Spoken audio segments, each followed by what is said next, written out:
You know that smell. Not fast food in general, the specific one. Fry grease and fluorescent air. Booth plastic with a little give. A cup the size of a traffic cone because you supersized it, because that was an option, and the word alone felt like permission. If you grew up in the 2000s, you didn't just eat fast food. You lived inside it. And there's one thing about why all of it disappeared that almost nobody talks about. Once you hear it, you can't unsee it. The McFlurry spoon. Not a spoon. A mechanical drive socket. 20 years, nobody noticed. Supersized fries, structural integrity. You didn't carry it, you transported it. Burger King Game Boy Color toys. Adults ordered the kids' meal, threw away the food, kept the toy.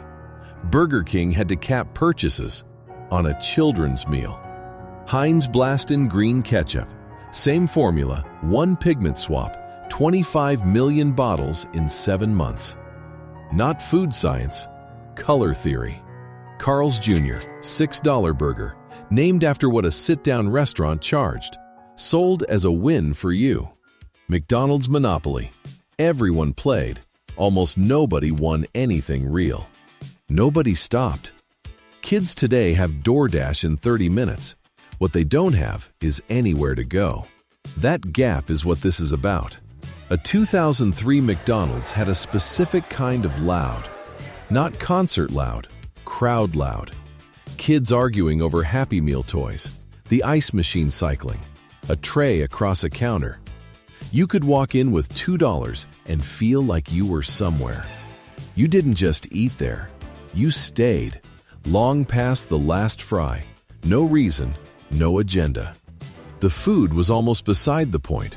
What mattered was the permission to just be in a place. There's a part of this story I haven't gotten to yet. It's the part that changes how you see all of it. Look at the McFlurry spoon. Not the ice cream, the spoon. That hollow square shaft, proprietary drive socket.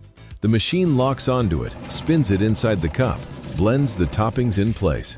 No transfer, no separate bowl. The spoon is the blending mechanism. McDonald's didn't give you a utensil. They gave you an industrial component and called it a spoon. Hundreds of millions of people used it for 20 years and never knew. That's not dessert. That's mechanical engineering with a chocolate drizzle. The official story. McDonald's pulled supersize in March 2004 to simplify the menu. The real story. Supersize Me screened at Sundance in January 2004. Supersize was gone by March. McDonald's called it a coincidence. Almost nobody believed them. What replaced it was stranger than the pullback. McDonald's redesigned their interiors using Apple's post-iPod aesthetic. White surfaces, soft lighting, clean geometry. They didn't clean up the brand. They swapped the emotional language of excess for the emotional language of consumer electronics. The chaos was the product. The yellows, the reds, the 42-ounce cups. That was what made it feel like somewhere. They removed it. What was left was a transaction in a room. Before the last beat, the one that hits hardest. One more thing most people have completely forgotten. Quick pause. Did you ever actually win a real McDonald's Monopoly prize? Not a hash brown, a car, $1 million. Because the game was allegedly rigged for years by the head of security of the company that printed the pieces. He just handed the winning tickets to friends. Drop your Monopoly story in the comments. And if that's the kind of thing you're here for, subscribe. We find the part of the story that didn't make the retrospectives. McDonald's took down the PlayPlace structures location by location through the 2000s and 2010s. Liability, hygiene, real estate. All true. But the deeper reason, kids stopped needing a physical destination. The phone replaced the ball pit. Except the ball pit wasn't a toy. It was a reason to leave the house, to be somewhere, in a body, with other people, for no reason and no cost. Nothing has replaced that. Not because no one tried, because it's not the same thing. Here's what none of this captures. We weren't just eating there.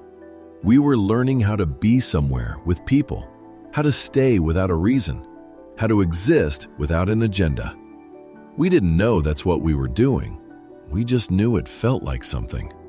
What made those years specific wasn't what we had. It was what we didn't know we were about to lose. The supersize is gone. Not discontinued. Gone the way a feeling goes. You can describe a 42-ounce cup to someone who was 12 in 2003, and they don't need to see it. They already feel the weight.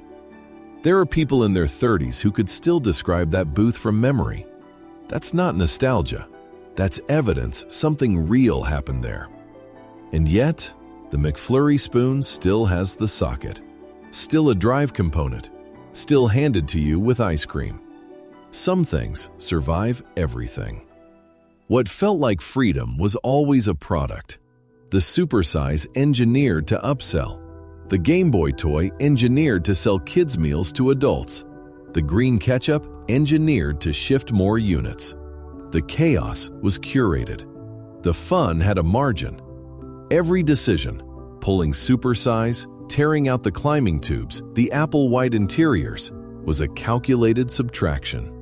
What was left was a transaction dressed up as a restaurant. Fast food packaged the excess and sold it back to you. The toy industry went further. They made products deliberately designed to break, frustrate, and compel. Nobody talks about cracking open a 90s toy.